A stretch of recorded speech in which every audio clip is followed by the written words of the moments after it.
Have you ever stopped to wonder what a day in the life of the Pope actually looks like? Beyond the white robes and public appearances, the Pope carries a weighty mix of spiritual leadership and political responsibility.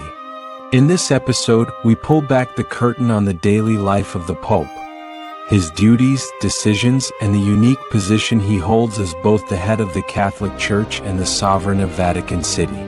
Whether you're curious about faith, history, or global leadership, you're in for an eye-opening conversation. Let's dive in. We all know the image, right? The Pope, white robes, the little cap. You see him and it's instantly recognizable. It really is an incredibly powerful symbol. But do you ever stop and think, what does his actual day involve? Like, what's really on his plate beyond the ceremonies? That's a great question, because the visual, while strong, barely scratches the surface of, well, the sheer complexity of the role. Exactly. So in this deep dive, we want to get past just that image. We've been looking at some fascinating material, and we're going to unpack the Pope's life, his work, all the different hats he wears. And maybe tackle some common ideas people have, the sort of image of this isolated figure, maybe living in luxury, wielding absolute power. Yeah, those perceptions are definitely out there. They are. So our mission today is to kind of peel back those layers and get a feel for the real pressures, the actual demands of leading the Catholic Church in today's world. Okay, so where do we start? Maybe the core function, spiritual leader. That makes sense. Yeah. I mean, at its absolute heart, the papacy is about spiritual guidance. He's the central figure of faith for millions and millions of Catholics globally. Guiding them on belief, offering comfort. Exactly. Providing solace, sharing wisdom based on church teachings. Yeah. You really see that in, say, his weekly addresses, his homilies. Those are like his religious talks or sermons. That's right. And when he presides over major religious events. It's being that sort of spiritual anchor. But then, think about the world we live in now. It's huge, it's complicated, it's changing so fast. Right. And this is where I find it's really interesting.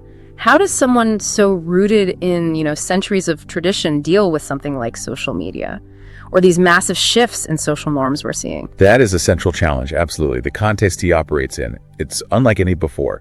He has to engage with today's issues, understand technology's reach, respond to shifting values. We're still holding on to the core church principle. Precisely. It's this constant tightrope walk between the timeless teachings and the very timely, very pressing issues of the day.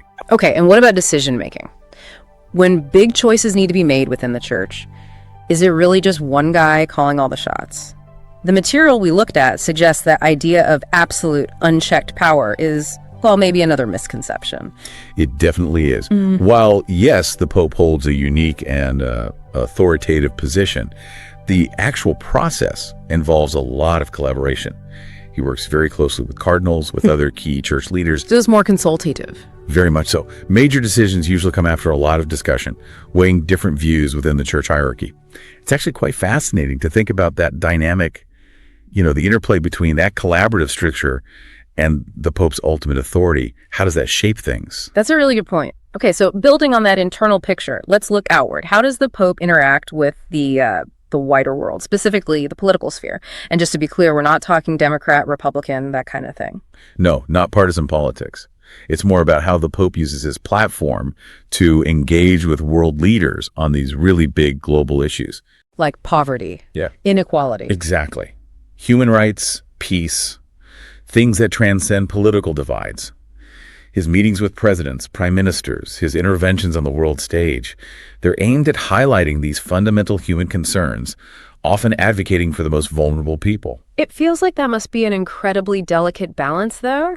How do you push for the church's values on these major issues without getting tangled up in political fights? Especially when the church itself has people with very different views, right? Conservative, liberal. Oh, absolutely. It's a constant tightrope walk. He needs to be a figure of unity for Catholics across that whole spectrum, from very traditional folks to more progressive ones. Managing those internal dynamics while also engaging externally, it takes immense skill and a real focus on those core principles. And naturally, being such a public figure, he must face a ton of criticism. The stuff we read touched on this. Some people feel he's out of touch, maybe too old-fashioned. Others think he's not going far enough on certain things, perhaps too soft. Indeed. It's almost inevitable. The papacy becomes this focal point for all sorts of opinions, critiques from every angle. His actions, his words, they're constantly under the microscope. But he keeps going. Right. What's striking is the commitment to the mission, despite that constant barrage of feedback, It really paints a picture of just how vast his responsibilities are. You're talking spiritual leader, diplomat, social activist, all rolled into one person. It's a truly immense scope. As a spiritual guide, he nurtures faith. As a diplomat, he's trying to build bridges, foster peace between nations. And as an activist, he's using his voice to push for a fairer world. And those diplomatic efforts, it's not just shaking hands at formal meetings, is it? It sounds like it's deeper, trying to foster real understanding. Exactly. It could be meeting leaders with radically different views, or it could be visiting a community torn apart by conflict. The goal is always looking for common ground, promoting peaceful ways forward. A lot of this happens quietly, too, behind the scenes. But it's a huge part of his global work. And then there's the social activism part. That seems to have become much more prominent recently. The material specifically mentioned things like climate change, poverty. Definitely. Popes, especially recently, have really used that global platform to spotlight these huge challenges, urging people, governments, corporations to actually do something. It's about bringing a moral voice to these crucial debates, emphasizing our collective responsibility. Which leads us perfectly into Laudato Si, that encyclical, that major teaching document on climate change. That felt like a big moment, didn't it? And it wasn't just an internal memo for Catholics. No, not at all.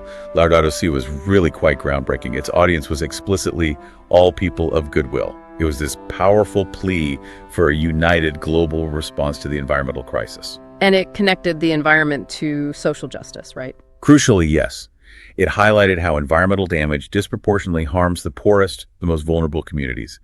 So its significance wasn't just what it said, but the moral weight behind it, and the fact that it was such a clear call to action for, well, literally everyone. It really did put the church right in the middle of that global conversation about our planet's future. And we saw some real-world examples of this kind of engagement, too, like that 2018 visit related to the Central American migrant crisis in Colombia. That was a powerful example, yes. His presence there, encouraging dialogue, it drew massive international attention to the plight of those migrants and refugees. It showed solidarity. And then there was the speech in Dublin that same year, tackling the sexual abuse crisis head on. Also hugely significant. Directly confronting those horrific failures within the church, acknowledging the pain, calling for accountability. These weren't just symbolic acts. They were very clear calls for change, aimed squarely at leaders and institutions. So not just gestures, but demands for real action. Exactly. These moments show the Pope leveraging his moral authority to push for tangible changes, to hold powerful people and institutions accountable. It really underlines how his role goes way beyond just theology.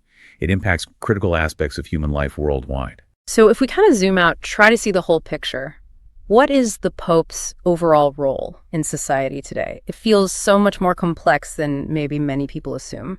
I think ultimately he functions as a major moral compass in the world, championing justice, compassion, peace, often offering a perspective that cuts against the grain, that challenges the status quo. And that resonates beyond just Catholics. Absolutely. His commitment to those core human values, his willingness to speak truth to power, even when it's uncomfortable, that inspires countless people, regardless of their own faith.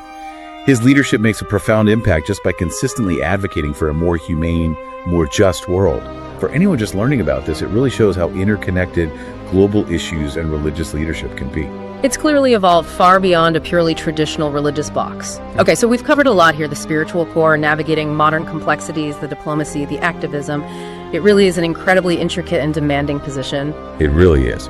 You're navigating enormous challenges, constant public scrutiny, and you have this deep responsibility to a global community with incredibly diverse needs and views. So thinking about everything we've discussed in this deep dive, all those different facets of the Pope's role, what single aspect do you think actually has the biggest ripple effect, the most significant impact on the world today? Definitely something to chew on. That is a thought-provoking question. Yeah. And it makes you really consider what influence and leadership truly mean in our world now.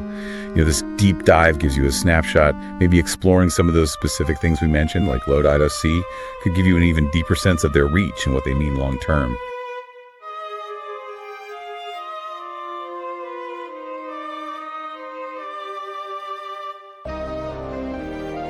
Today, we took a closer look at the life and responsibilities of one of the most influential figures in the world, the Pope.